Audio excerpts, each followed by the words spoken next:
Well, it is another beautiful day in beautiful New Brunswick. And well, today we're going to be talking about some truck stuff. And right here, well, what is this?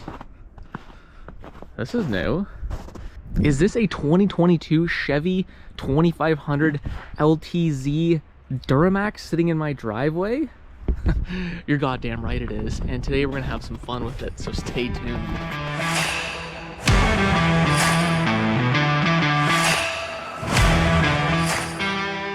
Oh yeah, listen to her purr. Not a bad sounding engine. Let's go head down to the shop and see what this Duramax is all about.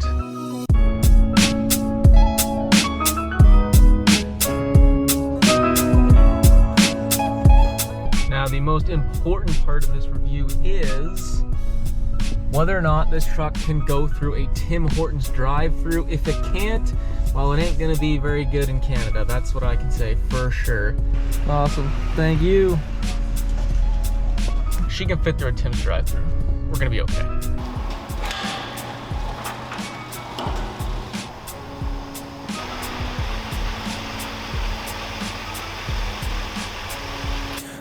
Let's let this thing thaw out a little bit as I drink my coffee here. What is going on today, guys? My name's Alex. Welcome back to the channel. As you guys saw earlier in the video, we have this beauty Chevrolet 2500 Duramax truck with us today, and we are going to be talking about the engine, what makes it tick, my thoughts as a licensed diesel mechanic. We're gonna go over the pros and cons of this 6.6 liter Duramax turbocharged engine, and then in part two, we're gonna get underneath the truck, see what makes the Chevrolet special. I feel like a lot of people, when they do the reviews, they talk about the heated, the cool seat options, the infotainment options, but I wanna get underneath the truck, actually show you guys what the heck's going on underneath the truck and what makes this truck so special in terms of suspension, axles, transmissions, differentials, and all that fun stuff. So that'll be part two. And then part three, we're gonna take this thing on the road, take it for a little spin, and I'll give you guys my opinion on how I think it drives. So we got lots of stuff coming up, pretty exciting. But first, let's dive into the Duramax engine because I got a lot to say about it. How on earth, I swear to God, guys, I am actually a mechanic. Wow, there she is in all her glory, the 6.6 liter Duramax. So this right here is the L5P Duramax that debuted in 2017, replacing the previous LML Duramax.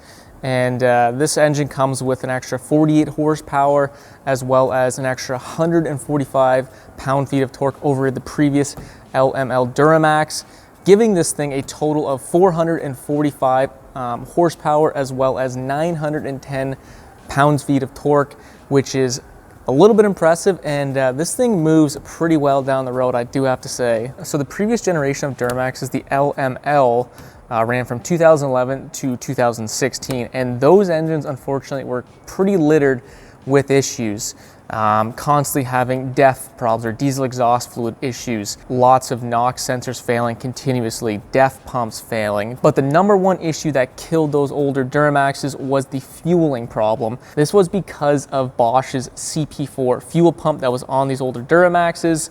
And unfortunately, those things would just implode and take out the whole fuel system, and that's, you know, over $10,000 of damage. Basically what happened is those CP4 fuel pumps were not rated to run the North American diesel fuel.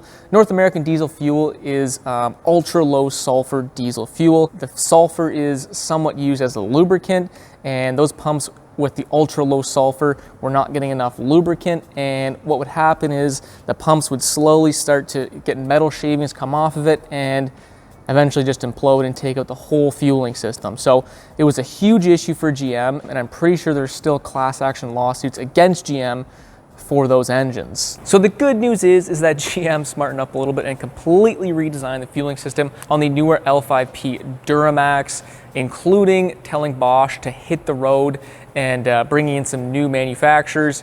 So the fuel pump on this engine right here is the Denso HP4 fuel pump, which is rated for like 800 wheel horsepower, up to 800 wheel horsepower, which is kind of crazy. So the pump is a good, strong unit.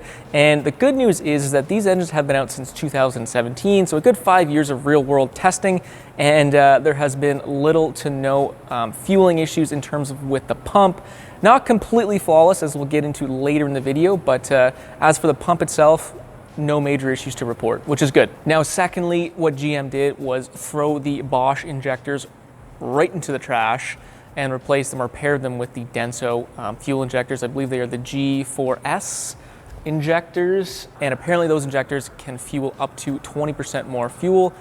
So again, those injectors are looking to be stronger than the old ones, but there is a little bit of an issue, and like I said, we'll get into it later in the video. So it is really nice to see when a manufacturer recognizes that there is an issue and takes action. That's exactly what GM's done with their fueling. They have completely told Bosch to hit the road, and they've brought in some new manufacturers, and they've gotten serious about their fueling, and that's what I like to see. Now, GM has also put a new turbo on these LP5 Duramaxes. As you guys can see, it's buried back there, but it's back there. They went with a Borg-Warner turbo, replacing a Holset turbo. And this Borg-Warner turbo is an electric VGT turbo. Not really new technology. It's kind of like welcome to the party, GM. The old turbos on the older Duramaxes were, again, Holset turbos, and they were oil pressure actuated VGTs, which, I mean, a little bit outdated, so it's good that GM has stepped up and finally put an electric VGT turbo in there. Now, if you guys are curious what an electric VGT turbo looks like, this is one right here. Obviously not the one of the Duramax, but this is actually a Holset turbo. Came out of a Cummins. This is the electric actuator, and in this turbo, there's little internal vanes or fins in here, and what happens is this turbo can act like a small turbo, or it can act like a large turbo, all in one. So that's what a VGT does. It's actually a really ingenious solution to deal with turbo lag, as well as giving you more power. So that's what a VGT does to your turbo. Now, in terms of strength for this L5P Duramax, GM has gone with a cast iron block, deep skirt design, as well as cross-bolted mains just for increased strength. They have also increased the strength of the cylinder walls. They've increased the diameter of the forged crankshaft. They've also increased the size of the forged connecting rod journals.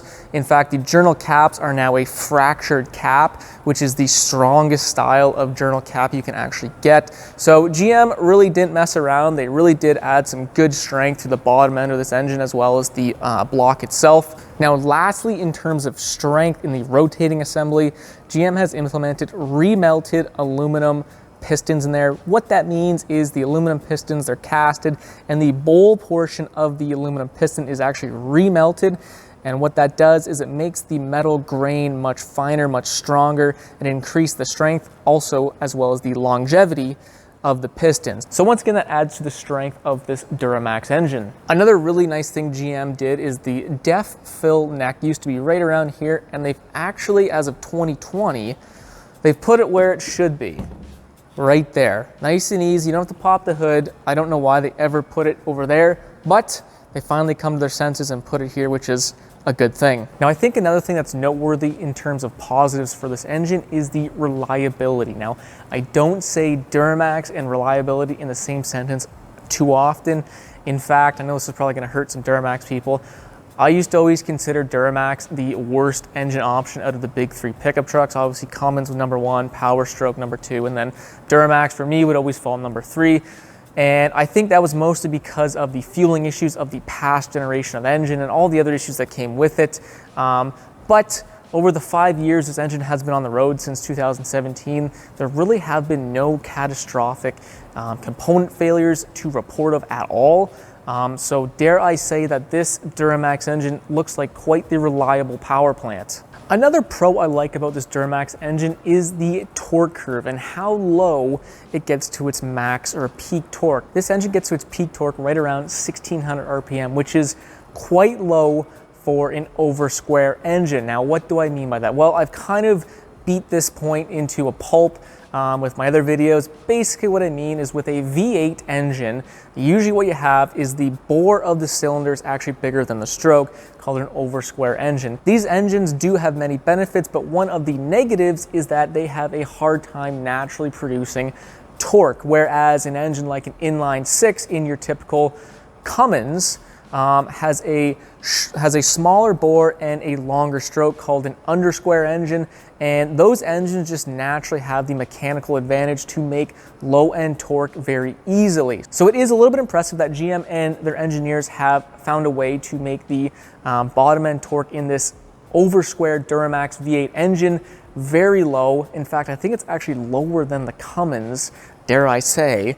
So that is pretty impressive for me. Now, lastly, in terms of positive things with the Duramax engine is the emission systems. And I know that's not a positive thing, but what I like to see is the fact that these emission systems on the Duramaxes here seem to be pretty reliable. There is no major component failure. There isn't very many reports of continuous maintenance being needed to be had on these after treatment systems, which for a modern diesel engine is actually quite impressive. I know because I work on diesel engines every day, and I'd say like 80% of our work is honestly just to do with after treatment issues. And the fact that this engine doesn't really have any major issues after 5 years of being on the road is a really, really good thing. Now, like I said, probably way too many times, no engine is perfect, and unfortunately, the 6.6 Duramax is no exception. There have been reported issues, and we are going to dive right into them. So let's get started. All right, so the number one issue on these L5P Duramaxes by far is the MAP sensor, which is right there, if I can reach it. So the MAP sensor, or the manifold absolute pressure sensor, basically tells the ECM how much air is going into the engine, and then the ECM can calibrate how much fuel the injectors are going to inject into the cylinder to make everything run efficiently and smoothly. Now, what can happen with this engine is the MAP sensor right there, it tends to get clogged up with soot from your beautiful EGR gases coming back into the engine, and when that gets clogged, it's not going to read the airflow or the air mixture properly. Now, on a naturally aspirated engine, this isn't necessarily the biggest issue. Yes, you're probably going to have a rough running vehicle, but it's not going to kill it. With a turbocharged engine, it is a little bit more important to take care of that, because there's a lot more things that can go wrong if the engine does not know the correct amount of air going into the engine at such high pressure. Now, thankfully, this is actually quite an easy fix. Most people think, well, you just replace the sensor. Well, you can, but it's kind of it just resets itself. It's still going to get clogged up with soot. What you should be doing, unfortunately, is every time you do maintenance on the truck, whether it's an oil change or what have you, you should probably pop that sensor out, clean it with some MAP air cleaner. They sell that at any parts store. It's basically just like brake clean, and slip her back in, and you should be good. I can even show you how to do it. In fact, let's do it. Well, hopefully you guys can see this is your MAP airflow sensor right here. In order to get this connector off, pull that back, push down. You might have to give her some force, just like that. Make sure your ignition's not on, or else you're gonna throw a code. You don't want that. And this is a 10 mil, I'm just going to guess. And well, you can look at that snap-on wrench there. So I must be a good mechanic if I have snap-on tools. Well, let's see. Oh, it is a 10 mil, look at that. It's like I know what I'm doing. That was actually quite loose. And yeah, we're gonna wiggle this out. And you guys can see, so this right here is a perfect example of a clogged MAP sensor. So hopefully you guys can see the crud and crap in there. Yeah, like it's all over my hands now. Just the soot buildup coming from your EGR into your intake. Now, what's sad about that is all of this crap that's in here is actually running through your engine. If you would focus, there it is. Yeah, so that's what an EGR does, is it just recirculates all that soot into your engine. Fun time. So we're gonna go ahead and clean this and throw it back in. That's what that looks like, a little bit cleaned up. It's not perfect. As you can see, there's still some mass airflow cleaner in there. But yeah, it's not perfect, but again, this isn't actually my truck. This is a rental from Enterprise. So look at me just doing work for Enterprise and paying for the truck. Lovely. But anyways, this is what a relatively clean MAP air sensor should look like, and the one you saw previously is basically a clogged one. I don't know how that wasn't throwing a code, to be honest. So like I said, there's a clean one. What's kind of crazy is this truck only has 60,000 K on it. So I don't know what that is in miles. I'll put it on the screen, but it's a lot less. And you saw how clogged up that was. So Simple, regular maintenance. That took me about 30 seconds to clean that out, guys, just with some MAP air cleaner.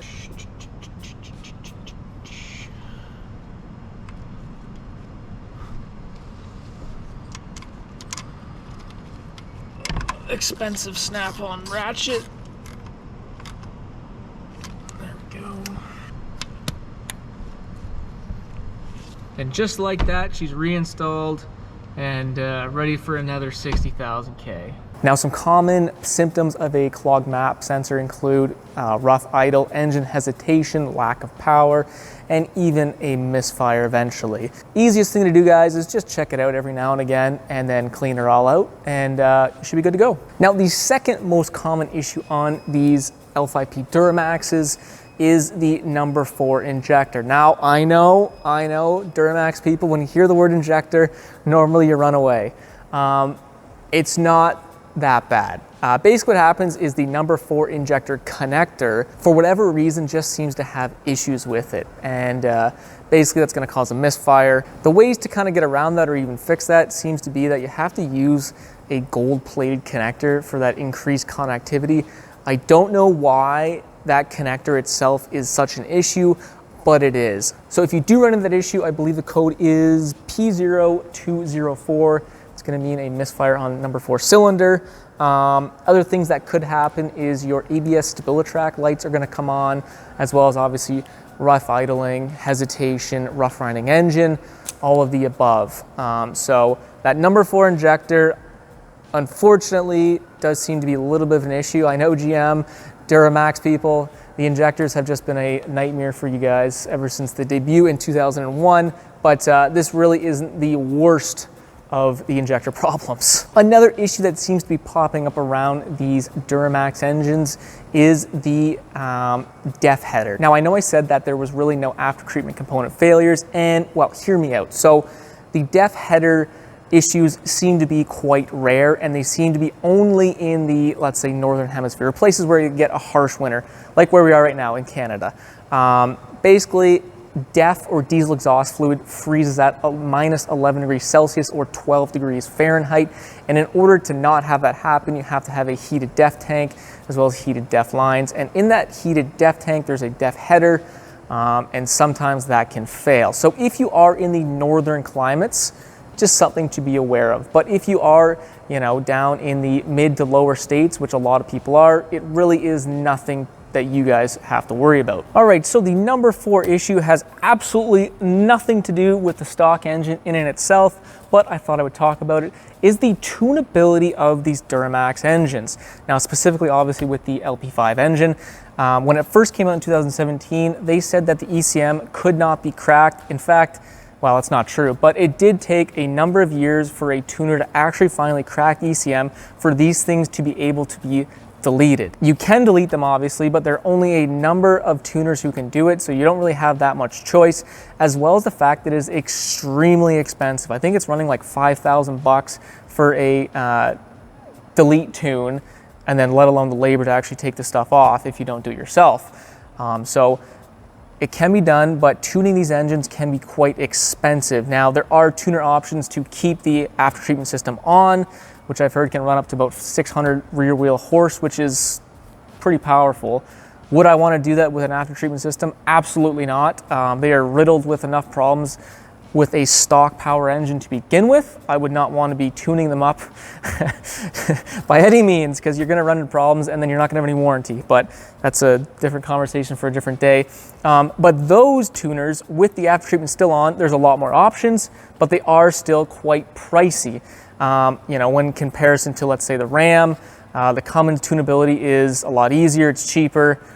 So if you guys are looking to tune up these Duramax, it's just something to keep in your thoughts there, that it is going to be an expensive endeavor. Now, the last issue, more or less a complaint from me, is, well, the fact that it's a V8 engine, the turbo's right dead smack at the back and in the center of both banks, makes this engine bay quite difficult to work on. Obviously, if nothing goes wrong, there's gonna be no issues, but eventually, if you own the truck for a long time, there will need to be work done on this engine. And in my opinion, it's just there's just a lot of random stuff in here and pipes going everywhere. Whereas, you know, let's say a Cummins that's an inline six, the engine bay is not perfect, but it's a little bit more streamlined. Turbos here, intakes here, and things just aren't kind of all over the place, in my opinion. So that's another thing to just look out for if you guys are looking at buying a Duramax. Engine maintenance and engine repairs are going to be a little bit of a headache just because the configuration of the engine itself. So here are my final thoughts on the L5P Duramax. I think GM kind of dug themselves into a big hole with the previous generation LML Duramax, especially with their fueling problems. And I think with this generation of Duramax, they told Bosch to go f themselves and brought in a new supplier, new manufacturer of fuel componentry, and it seems to be working out well. I also think GM really wanted to redeem some of that good faith and reliability to the name of the Duramax with this engine, and so far they kind of have. Is it the most powerful engine out of the big three trucks? No, it's not. Can it tow the most? No. But what I think you're gonna get is a pretty reliable engine with some good longevity that does have a good amount of power, and I think for most people you're gonna be really happy with it. Now the main reason why I say that is because it does have 5 years of real world experience of people abusing it and putting it away wet, and of those 5 years, nothing really has come out that is catastrophic. So to me, that indicates that there's some good life, some good health, and some good reliability into this engine. Now, I guess here's the kicker. Would I buy a Duramax over a 6.7 Cummins? No. Is there some bias in there? Yes, probably, but I still think the Cummins is the king of the pickup truck diesel world. Do I think Chevrolet makes a better truck as a whole in comparison to Ram and Ford?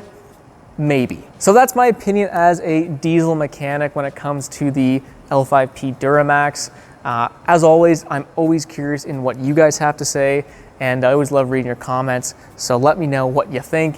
But coming up in part 2 of this little mini series with this beautiful truck here, we're gonna get up and underneath the truck. We're gonna see all that cool mechanical stuff, suspension, axles, transmission. We're gonna talk about it, and we're gonna see what makes this Chevrolet different from the rest. So that should be fun. Look forward to that. Anyways, guys, if you did like the video, don't forget to leave that thumbs up, and if you like cool stuff like this, don't forget to subscribe.